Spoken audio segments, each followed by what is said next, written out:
Ladies and gentlemen, welcome to WrestleMania. Nobody knew exactly what to expect on March 31st, 1985. On this night, the industry stopped and held its collective breath. Would WrestleMania live up to the hype? Would sports entertainment, the flawless mixing of WWE superstars with other celebrities from music, film, and sport, prove to be a hit with the fans? Every man and woman who laced up a pair of boots that night was taking a leap of faith, knowing that they would sink or swim as the event did. With over 19,000 people in the legendary New York arena that night, this would be the most important night in the history of WWE. Lucky for all of us, it was a success, and it formed the foundation for what is without a doubt the quintessential event of the year in sports entertainment. It has constantly grown, pushing the industry to the limits with every blockbuster encounter, every record broken, and then broken again. It's a destination, a fuel for the dreams that burn in those who hope to one day compete. Entire streaks have been built simply based on the results from that one event. Year after year, a simple point to a sign informs everyone that you're being challenged. Winning's always sweet. Winning a WWE Championship is even sweeter. But for some reason, nothing can compare to standing tall on the grandest stage of them all. A Sunday night gathering at the arena has, over time, transformed into the monster two-day extravaganza that fills mammoth stadiums with people traveling from all over the world to be there. At WrestleMania, one will experience the highest of highs and the lowest of lows, all done in the name of chasing glory. I'm Corey Graves, and I'd like to welcome you to the WWE 2K24 Showcase of the Immortals. Here, we will spotlight some of the biggest, craziest, most jaw-dropping, action-packed matches in WWE history. It'll be on you to retrace the historical footsteps by way of our showcase objectives and lead these titans of industry to victory. This year, as WrestleMania turns 40, let's look back at the journey to get here together and relive some of the most memorable moments from WrestleMania's past.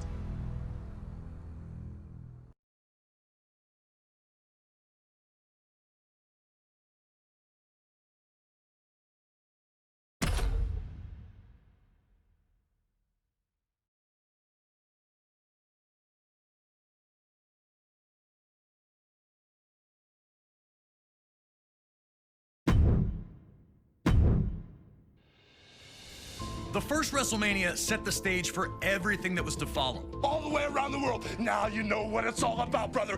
Celebrities were out in full force, showing that this was the place to be. WrestleMania 2 pushed the boundaries, taking place in 3 different locations: New York, Chicago, and Los Angeles, delivering 3 huge main events. But it would be WrestleMania 3 in 1987 that truly displayed WrestleMania's full potential.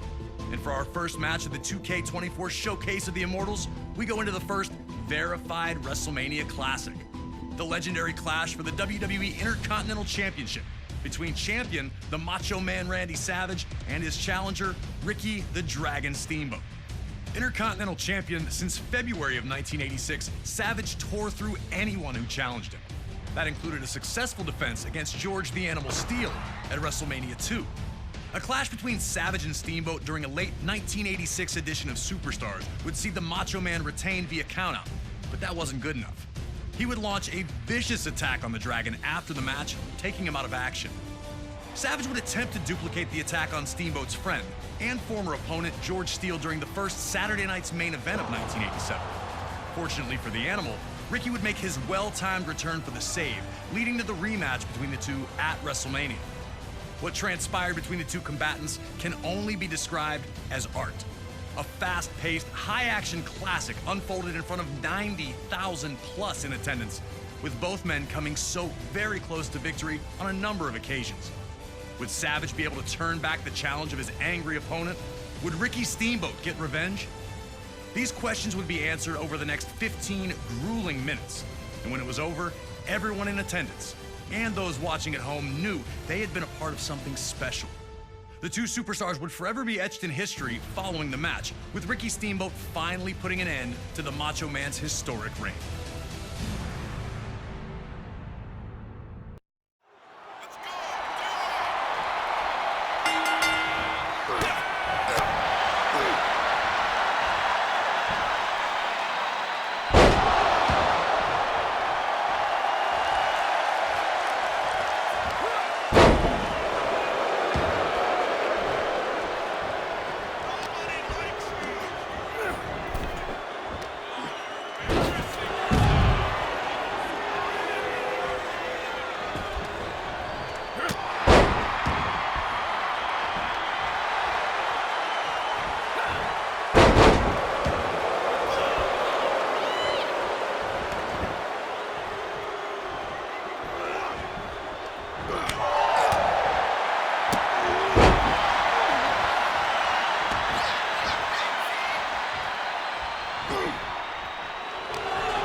It was all action from the moment the bell rang, and these two didn't give each other a second to rest.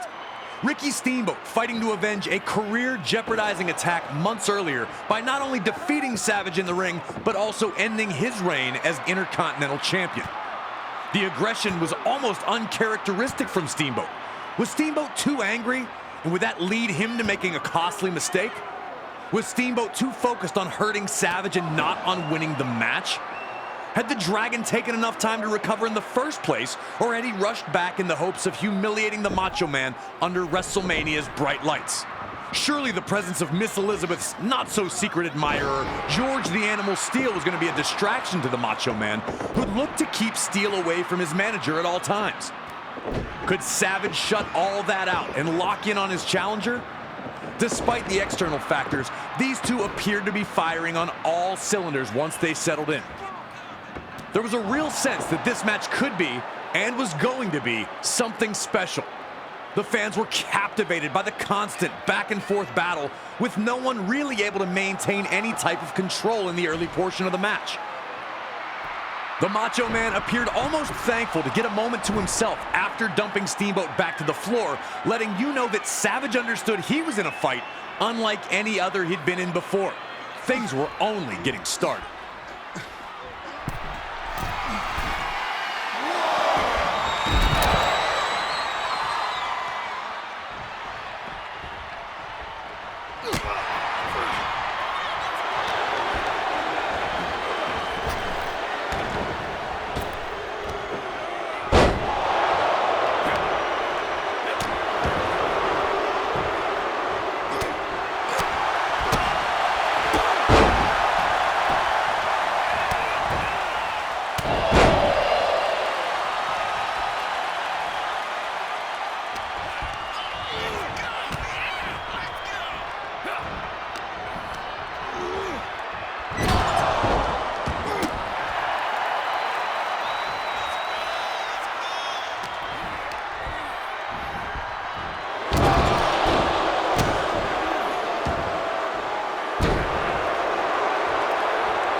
The Macho Man was trying everything, and that included fighting dirty, but Steamboat continued to have an answer at every turn. Steamboat's counter wrestling had smothered Savage's offense, and the building frustration was obvious on the face of the Macho Man. In a match this closely contested, one small mistake can be a game changer. And Savage's frustration led to him making a big one, charging at Steamboat only to be backdropped to the floor. Steamboat finally had a huge opportunity to pour on the pressure and put Savage away.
Once the referee went down, there was a real sense of panic.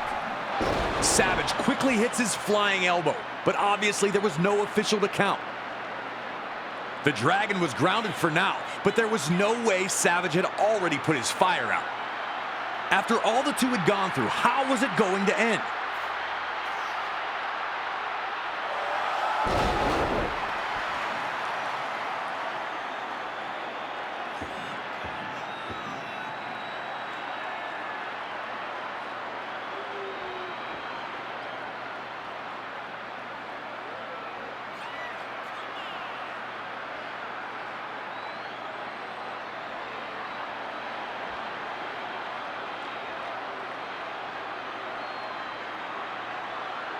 Looking to take advantage of the situation, the Macho Man looked to use the ring bell on the fallen Dragon, only to be intercepted by George the Animal Steel. Macho Man, choosing to retaliate against Steel instead of getting back to Steamboat, ultimately ends up being the decision that costs him. A then-record Intercontinental Championship reign comes to a bitter end for Savage, who wasn't thrilled about the manner in which he lost.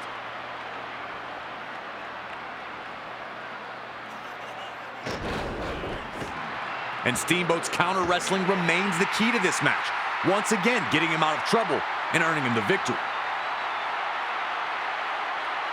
Hard to feel bad about a guy who tried to use the ring bell twice.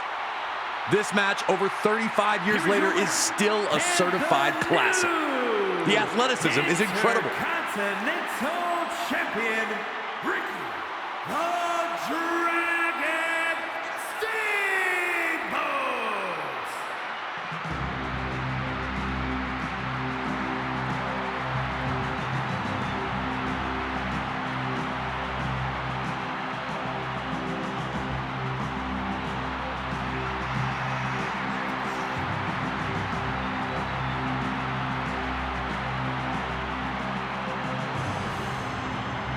Long tortured by Randy Savage, both the Dragon and the Animal's elation is easy to see as they're carted back to the locker room. Put this match on a loop and I'd never get bored. I love Steamboat versus Savage.